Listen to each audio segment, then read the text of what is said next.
Empiezo con una imagen y una anécdota de ayer. Miles de ganaderos se concentraban frente a la sede de Presidencia. Pocos minutos después, o en paralelo, teníamos una junta de portavoces y hablábamos de que la legislatura pasada se concentraban estos mismos ganaderos frente a la Junta General, ¿no? La anécdota que surgía, se decía, bromeando casi, ya no somos importantes. Ya no se concentran en el Parlamento, sino que se concentran delante del edificio de Presidencia, ¿no? Y creo que es un perfecto análisis del estado de la Junta General, y volveré en un momento a ello, ¿no? Alberto Santamaría, profesor de Filosofía y crítico de arte, cuenta en su último libro una anécdota brutal. Habla en los límites de lo posible, habla del viaje de Max Aub, exiliado por el franquismo en su vuelta a España durante 3 semanas en los años 60. Su libro de viajes, La gallina ciega, incluye algunas reflexiones que ponen los pelos de punta. Decía, cuando visitaba esa España del franquismo de los años 60, que el problema no era la falta de la libertad. El problema era que no se notaba su falta. Eso es la penetración del régimen franquista, donde ni siquiera existían demandas en ese momento de la falta de libertad que se había perdido. Y es que así se llevan a cabo los procesos de creación de sentido común desde el poder, ¿no? Se hace también, bueno, el propio sistema económico neoliberalista nos pone a competir, a maximizar la inversión en uno mismo frente a lo colectivo, a despreciar la participación política como una inversión inútil, a aceptar las reglas del libre mercado. Son cosas sutiles, de sentido común, que impregnan a todo, que ni siquiera te cuestionas. Y volviendo al principio, al ya no somos importantes, el problema, el de verdad, el estructural de este Parlamento, no es que no esté produciendo leyes ni teniendo mayor o menor actividad, sino que el problema es que no se nota su falta en Asturias. Ese es el problema estructural que este Parlamento debería de alarmarse. Ni siquiera a la hora de las manifestaciones, muchas veces, se dirigen aquí porque se entiende que este Parlamento ha perdido esa capacidad de actividad, ¿no? ¿Por qué sucede esto? Esta es la pregunta central que tenemos que responder como diputados y diputadas de esta Cámara, ¿no? Cojamos perspectiva. El Parlamento es el único espacio de poder de Asturias donde existe una composición democrática. Y eso lo hace, de alguna manera, molesto. Es el primer problema a superar. Cuando se ha tenido gobierno, por una fuerza política durante casi ininterrumpidamente 40 años, se ha construido un sentido común que impregna todo. Esa es la idea que yo a veces lo llamo el sentido patrimonial del PSOE sobre Asturias. Es esa sensación de que se han construido espacios de poder a semejanza, tanto en el terreno político como en el sindical, el empresarial, el cultural, el mediático, el asociativo, una visión totalizadora patrimonial de Asturias. Hacia afuera, en un sentido muy gramsciano, una hegemonía cultural que impregna la sociedad, y hacia adentro, una forma de relacionarse con los agentes también, con otras fuerzas políticas en este Parlamento, desde una posición de superioridad y en muchas ocasiones de arrogancia. Tú tienes X diputados aquí, seas la fuerza política que sea, pero todos los resortes de poder de fuera de este Parlamento están de mi parte y, por lo tanto, eres una minoría minoritaria de un espacio que no nos interesa, digamos, mantener. Y claro, cuando se tiene esos resortes de poder, ese sentido común, pues esa idea patrimonial en la práctica funciona como una limitación a los avances democráticos de un Parlamento. Un problema central de la posición del Partido Socialista y que se traslada a las negociaciones presupuestarias y que se traslada evidentemente a este presupuesto. Segundo problema es que ha habido una estrategia consciente de vaciamiento del poder de este Parlamento durante esta legislatura. Es decir, ¿cómo hemos llegado hasta aquí? Sería la pregunta. Y la realidad es que hemos llegado con una serie de decisiones políticas que han permitido, digamos, que este Parlamento haya perdido capacidad de actuación. La reducción de los plenos a la mitad, con unos plenos quincenales donde se focaliza exclusivamente la figura de las preguntas al presidente, el freno de la agenda legislativa, el concentrar los trámites presupuestarios acortando los plazos que ya eran cortos. La legislatura pasada hemos perdido hasta 2 semanas de plazo de tramitación presupuestaria, bajar la intensidad comunicativa del Parlamento, la ocultación de los fondos europeos. Estamos hablando de casi 1.000 millones de euros que pueden venir a Asturias y que, sin embargo, no han pasado por ningún filtro democrático, ¿no? O sea, claro, y el Parlamento tendría que estar escandalizado diciendo, oye, pero es que hay 1.000 millones de euros que se están birlando. Por cierto, hoy conocíamos también ayer que los planes de Arcelor de descarbonización van a dejar en 4.000 empleos, es decir, fondos europeos que van a servir para pagar despidos en Arcelor, ¿no? Digamos como que se ha puesto al barbecho el Parlamento hasta hacerlo prescindible, ¿no? No somos importantes, lo importante no es la falta del Parlamento, sino que no se nota su falta. Esto asciende la gravedad, ¿no? Cojamos de nuevo la perspectiva, ¿no? ¿Por qué se hace esto? Es la siguiente pregunta que tendríamos que llevarnos a cabo, ¿no? Digamos que esta es la legislatura donde yo creo que hay que reconocer al presidente Barbón que con mayor éxito que ninguna experiencia anterior ha conseguido constituir esto que se llama la geometría variable y que en la práctica no es otra cosa que la búsqueda de alianzas a izquierda y derecha mientras se mantiene una agenda propia del Gobierno sin concesiones significativas. Esto es la puja a la baja. Es decir, como tengo diferentes agentes con los que pactar, cada vez el precio de la negociación de los agentes negociadores cada vez es menor. Es decir, eso es el objetivo de esa geometría variable, que tiene 4 características. No se puede hablar hay que hablar de ello para entender cómo están siendo las negociaciones presupuestarias y cómo son la composición de los presupuestos y del conjunto de leyes, ¿no? El primero es que el éxito de la geometría variable es hacer creer que es una necesidad del destino. Esto es lo principal que hay que entender, ¿no? Que es imposible tener una mayoría estable por la izquierda que le obliga y que, por lo tanto, no es una decisión consciente, repito, es una necesidad del destino y no una decisión consciente para jugar dualmente a la captación de voto de ambos electorados, ¿no? El objetivo es captar voto de los partidos a la izquierda y de los partidos de centro por el acercamiento, mientras se provoca una puja a la baja que permite hacer un monólogo, digamos, gubernamental en la acción política, ¿no? Es decir, ¿cómo se plasma esto? Se hace creer al electorado de Izquierda Unida y Podemos que se pacta con Ciudadanos y Foro porque no habría alternativa a la izquierda, es la única posibilidad, y se hace creer al electorado de Ciudadanos y Foro, es decir, a los votantes de algunos de los partidos, que si no se pacta con ellos, se está a las puertas de una utopía comunista en Asturias. Es decir, si no entra Ciudadanos y Foro al acuerdo, es que Asturias se va a radicalizar y, bueno, van a tener que emigrar la gente por las tremendas acciones que se pongan en... Claro, y esto, evidentemente, no es lo que desgraciadamente va a suceder en el sentido de que no hay una agenda radical, repito, porque hay un monólogo gubernamental, ¿no? Y en este sentido se activa el voto de emergencia, es decir, la unidad de la izquierda en la izquierda para frenar el giro a la derecha con Foro y Ciudadanos, ¿no? Y el voto útil de Ciudadanos y Foro para frenar a los radicales de izquierda. Esta es la gracia, ¿no? Y por eso tenemos presupuestos duales, ¿no? Y claro, luego ves los pactos presupuestarios y son por cuantías mínimas, ¿no? 60.000 euros en enmiendas del caso de Ciudadanos y limitaciones en los acuerdos presupuestarios que también nuestras fuerzas políticas, tanto Izquierda Unida como Podemos, hemos conseguido llevar adelante, ¿no? Esto es importante de entender la problemática del asunto. Yo creo que se ha marchado el presidente Barbón, no me extraña. En segundo lugar, la segunda característica de esta geometría variable es que se ha vaciado el Parlamento para llevar las decisiones a otras parcelas de poder bajo la idea ilusoria de que los pequeños partidos, pequeños pero grandes en valores y en expectativa electoral, pero también los grandes partidos, también el Partido Popular, van a poder influir en esas parcelas que se han generado nuevas, ¿no? Se suprimía el Parlamento, pero se decía vamos a generar otros espacios de negociación presupuestaria, de fondos europeos, de política industrial, donde se iba a poder llegar a esos acuerdos, ¿no? Hagamos repaso. En los pactos de financiación autonómica, la Alianza a las Infraestructuras, la Alianza por la Industria, los pactos de Fruela. Yo creo que en Podemos tuvimos una virtud este año, que es entender, antes que otros partidos, que estos debates, estos pactos, estas alianzas estaban vacías de contenido, ¿no?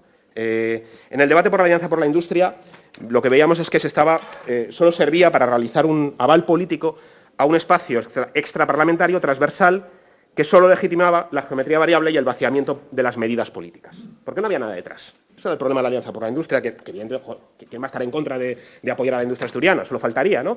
Pero que luego eso no se plasmaba en ninguna política que fuese transformadora en el día a día, ¿no? Y claro, estas alianzas transversales funcionaban en la medida en que no tuviesen ninguna agencia de transformación real sobre las políticas que se llevasen a cabo, ¿no? Y un ejemplo es los pactos de Fruela, ¿no? Ese fue el único pacto fallido de estos que se lanzaban desde el gobierno asturiano, ¿no? Era un espacio de geometría variable para hacer unos acuerdos de país con la excusa de la pandemia. ¿Qué pasó? Que en la medida en que empezamos los partidos a plantear propuestas de cómo que teníamos que ser la reconstrucción, empezó a ser incómodo ese espacio y ese espacio se finiquitó, ¿no? Y se creó unos pactos de Fruela que morían al día siguiente, ¿no? Digamos, como por resumir, que esta segunda característica, que es la creación de espacios transversales de acuerdo fuera del Parlamento, provoca un deslumbramiento a las fuerzas políticas para generar unos grandes acuerdos que luego quedan en nada. y que refuerzan la dinámica de limitación política, de creación de poder político en el Parlamento para dárselo a un gobierno que sigue haciendo ese monólogo en el que decíamos, ¿no? La tercera característica, y esta también es transversal, es que esa pérdida de influencia, y no me voy a extender en esta por motivos obvios, pero la pérdida de influencia política que se provoca este mecanismo, digamos, de geometría variable, y el activar votos contra natura, es decir, llegar a acuerdos presupuestarios donde estén las fuerzas de derechas y la izquierda, a la vez genera, evidentemente, tensiones en todas las fuerzas políticas que provocan también tensiones internas en las fuerzas políticas, ¿no? Y esto ha sido transversal como consecuencia de todos estos acuerdos. O sea, todos los acuerdos han terminado con tensiones políticas en todas las fuerzas que han firmado esos acuerdos. Y es evidente. ¿Cómo no va a suceder por la tensión que supone avalar de alguna manera un acuerdo para unas fuerzas de izquierdas con Ciudadanos y Foro, para Ciudadanos y Foro entrar en esa misma dinámica con las fuerzas progresistas, ¿no? Y esas tensiones, y ahí está la paradoja, ¿no? En el caso de Ciudadanos, que es un espejo interesante, la división en 2019 se produce porque hay una parte que no quiere apoyar esos presupuestos con el Partido Socialista, y ahora es al revés, pero lo que ha cambiado en la trayectoria es que se ha perdido capacidad y peso de influencia. Es decir, también se debilitan los agentes negociadores, con lo cual se llega a unos presupuestos y a unas negociaciones con el Gobierno en una posición aún más debilitada que la anterior, ¿no? Cada año se pierde la capacidad de actuación, ¿no? Y la cuarta característica de la geometría variable es que la pandemia ha servido como una excusa para generar una idea de gobierno de concentración nacional, ¿no? Esto es y necesaria, por cierto. Ha habido una parte de la pandemia donde era necesario, y nosotros lo hicimos, estar en primera línea con el Gobierno, apoyando sin la búsqueda de ninguna rentabilidad política. Nosotros lo hicimos y enviamos cientos de propuestas y no pedimos nada a cambio, y era lo que yo creo que había que hacer, ¿no? El problema es cuando la pandemia se ha usado y se ha alargado en el tiempo para mantener esa estrategia, ¿no? Y entonces vale el continuar durante 4 años hablando de que la concentración nacional es necesaria porque hay una pandemia delante. Entonces, claro, llegamos a cierta situación donde terminamos haciendo una gestión, desde mi punto de vista, efectista, más que efectiva de la pandemia para la propia implementación del pasaporte COVID, que es una estrategia que lo que busca es aumentar el nivel de vacunación de la gente, porque los vacunados siguen contagiando y, por lo tanto, no frena el contagio, pues tiene ese efecto de una medida que nos hemos aplicado aquí, pero que sirve de alguna manera la idea de estamos generando grandes acciones frente a la pandemia, estamos haciendo todo lo posible, aunque ni siquiera sea lo más efectivo para frenar la pandemia, y mientras tanto nos encontramos los centros de salud congestionados, la atención primaria congestionada, las listas de espera sanitarias creciendo y aumentando, digamos, una mortalidad, incluso derivada de los retrasos en el tratamiento de crónicos, en las inspecciones de crónicos, los retrasos en las operaciones, en las detecciones, etcétera, ¿no? Con lo cual tenemos un problema sanitario gravísimo que está oculto y que tiene relación con esa gestión donde todo es pandemia, incluso en los casos donde no está demostrado esa actuación adecuada, ¿no? Creo que me entiendo, ¿no? En este contexto, los cánticos a la unidad de la izquierda hacen, paradójicamente, que la izquierda sea rehén del Gobierno. No que gira a ningún lado, ¿no? O sea, el Gobierno no gira, porque el Gobierno está haciendo esta estrategia conscientemente. No es que esté obligado a hacer eso, sino que conscientemente ha optado por una estrategia de geometría variable. Y si no se entiende eso, yo creo que no se entiende hacia dónde va a ir la legislatura, desgraciadamente, ¿no? Por cierto, que esta discusión en la propia izquierda ha sido histórica. Durante las últimas décadas sobre esto ha ido la discusión en la izquierda del PSOE, ¿no? Me recuerdo una conversación con Gerardo Iglesias, ¿no? Donde hablaba que tuvo una reunión con Felipe González, ¿no? Y Felipe González le vino algo así a decir que tenía que apoyarle en todo y tal, y le dijo que no. Y dice, joder, a partir del día siguiente empezaron a masacrarme en todos los medios de comunicación, ¿no? Eso lo contaba Gerardo Iglesias, ¿no? Ese fue el momento donde yo supe que me iban a masacrar, ¿no?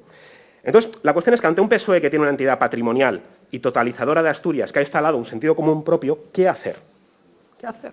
¿Cuál es la posición estratégica, ¿no? Confrontar abiertamente con ese modelo para constituir una alternativa o buscar alguna forma posibilista de transformar las cosas aliándose con el Partido Socialista.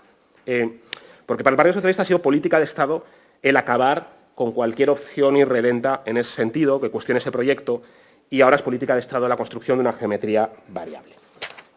Esto es importante, porque ¿qué es lo que viene ahora?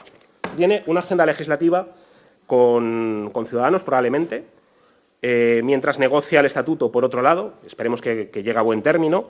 Veremos leyes pactadas con Ciudadanos, pero claro, no leyes pactadas con Ciudadanos porque Ciudadanos obliga al Gobierno a pactar esas leyes, sino porque son leyes que solo las puede sacar el Partido Socialista con Ciudadanos, que no puede aprobar con fuerzas a la izquierda que estén atravesadas, digamos, por también presiones sindicales y por otros intereses políticos, ¿no? Entonces, esa es la agenda que probablemente nos vayamos a encontrar, como la encontramos en la Ley de Medidas Administrativas, ¿no?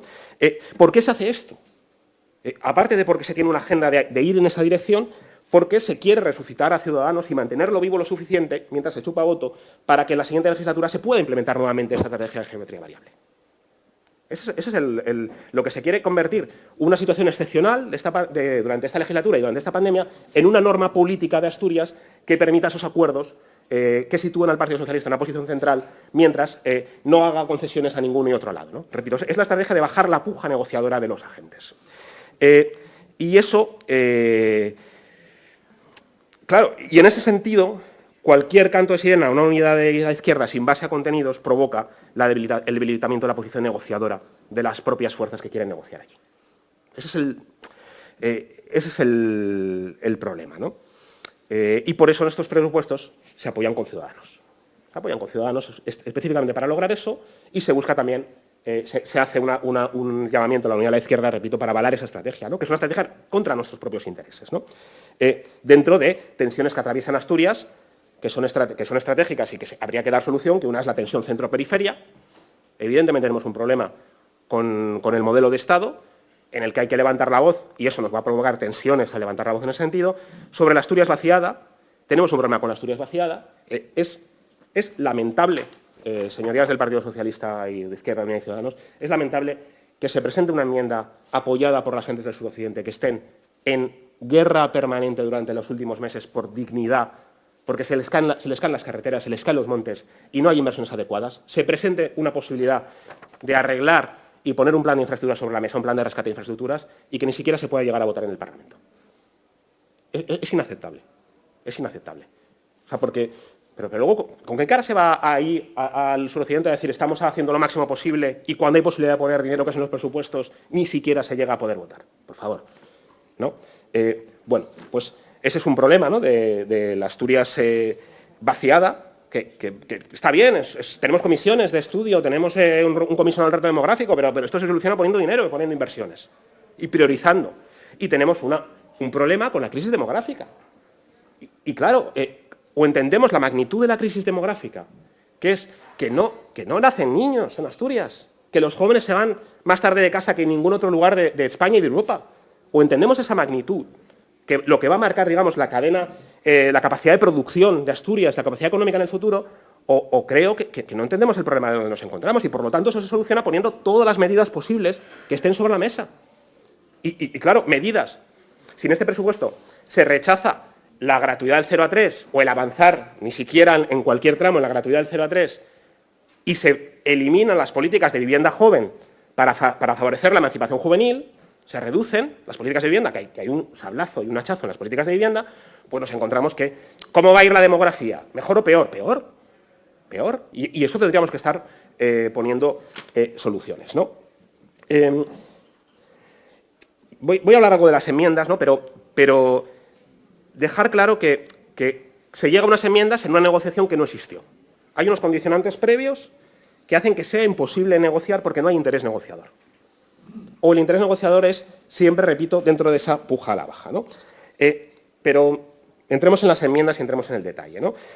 Hablamos de, la primera de ellas va destinada a Sogepsa. Bueno, esto ha sido un debate histórico en los últimos años de este Parlamento, que es básicamente quién tenía que financiar la deuda privada de Sogepsa, ¿no? Si era una cosa que teníamos que asumir las administraciones, ¿no?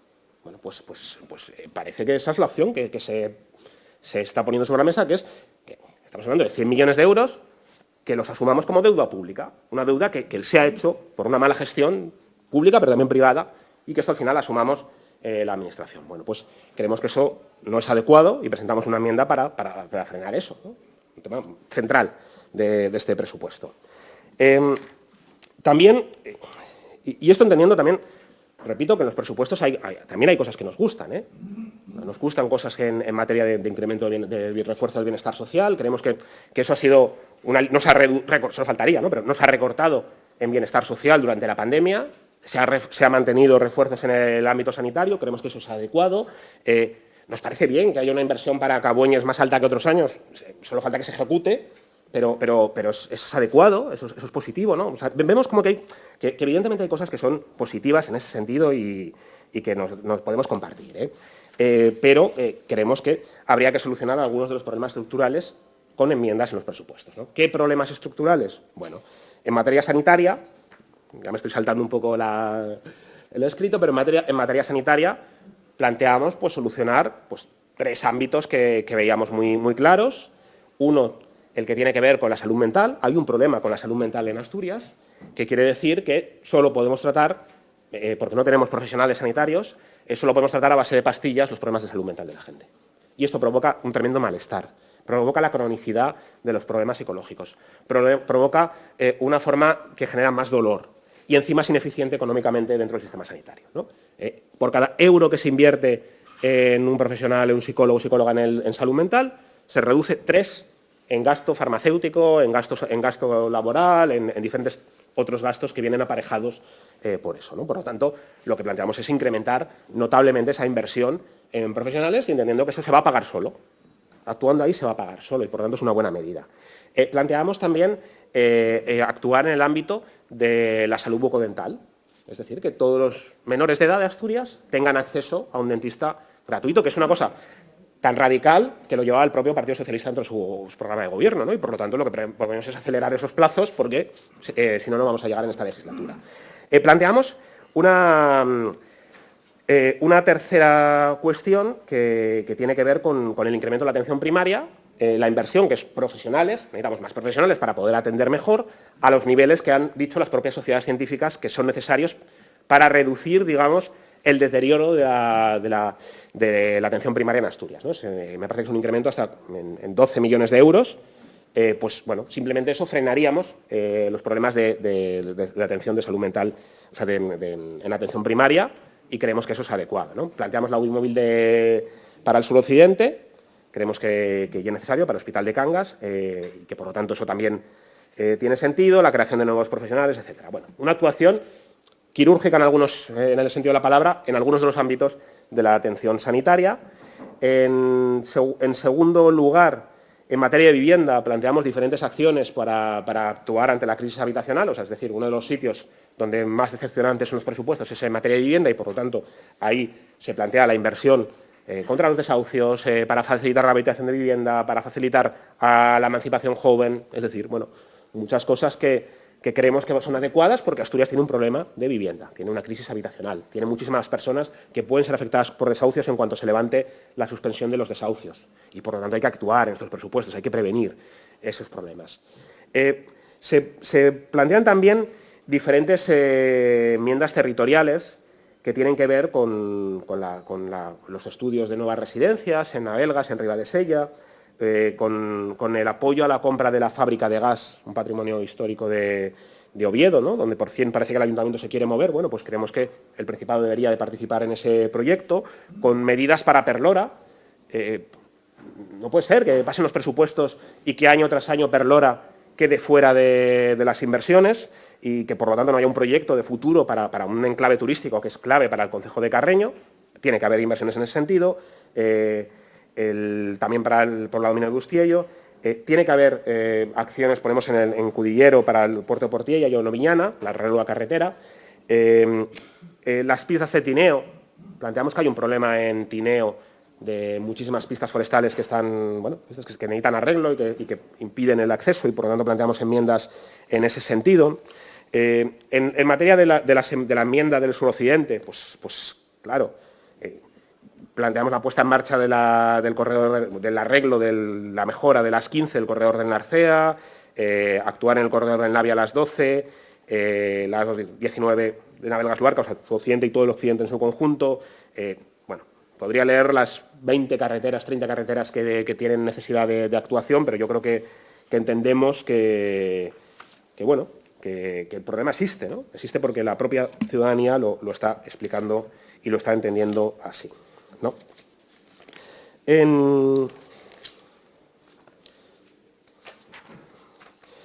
Una de las enmiendas clave que presentamos tiene que ver con el programa de digitalización de las pymes asturianas. A nosotros lo hemos dicho, nos parece una contradicción tremenda, ¿no? Sistemáticamente se ha dicho desde el Gobierno que la llegada de Amazon no tiene relación con la situación de las pymes asturianas y que no va a afectar al comercio local, ¿no? Esa es la hipótesis.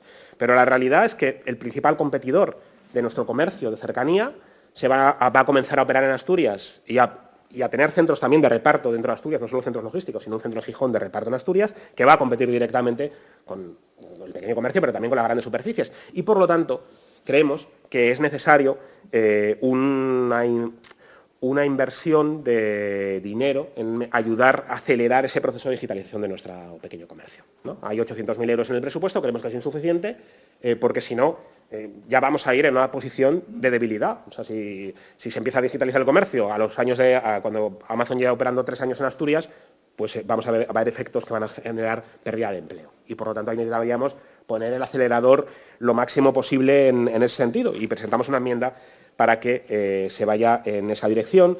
Presentamos enmiendas también para la recuperación de las piscinas de Pénjamo.